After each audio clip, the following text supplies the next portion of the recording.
Hey guys, so sorry, it's been a mad day. So I'm gonna quickly just run you through the little mini review, first impression slash whatever about the the Subculture palette.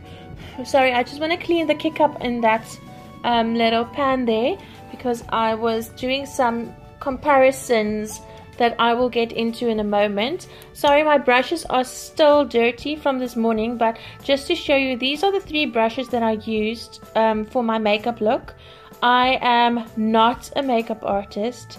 I am really not good at blending, so please excuse the blending in my little picture that I showed earlier this morning. But I basically used the 217 to pack on, to pop Dawn on all over my lid.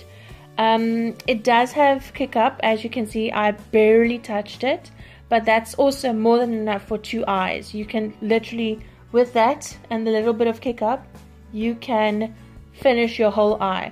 I just want to quickly clean that out. Okay, so what I also did was I would pack on any kind of color like that. This is also enough for 1 eye. I would pack on. Oops, no! Mother!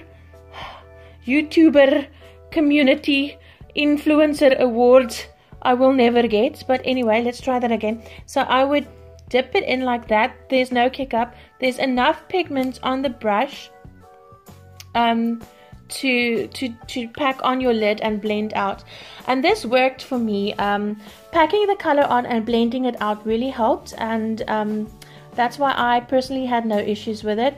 Obviously, if you're going to dip into a tightly pressed eyeshadow palette with a blender brush, you know, with softer, fluffier bristles, it's going to pick up a lot of product and it's going to create a lot of fallout. So these were the 3 brushes that I used. An interesting comparison that I also wanted to do was, you've seen the kick up and the powderiness of these shadows. This is the Dose of Colors Baked Browns palette.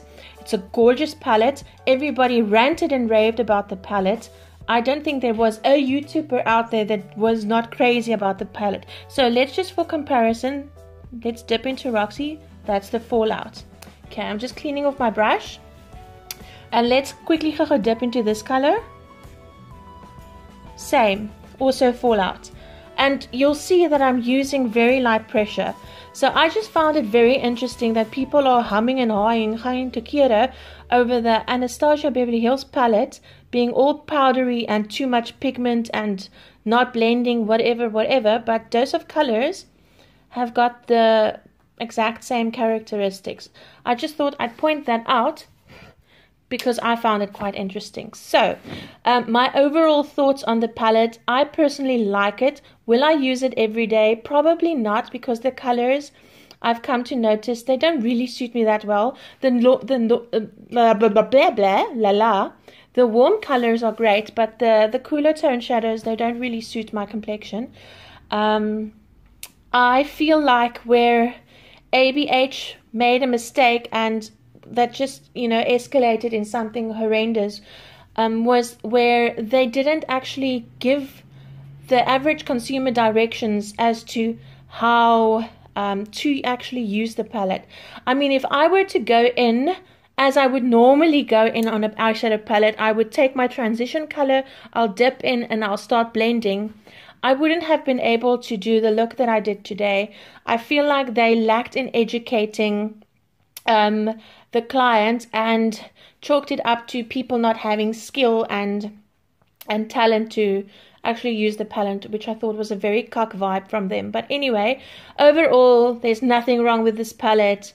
I feel like people are just rukking die hoender uit die onze poepel uit. Honestly, it's a good palette. It really is. Okay, guys, thank you so much. Sorry, this is such a long tutorial, but yeah, bye.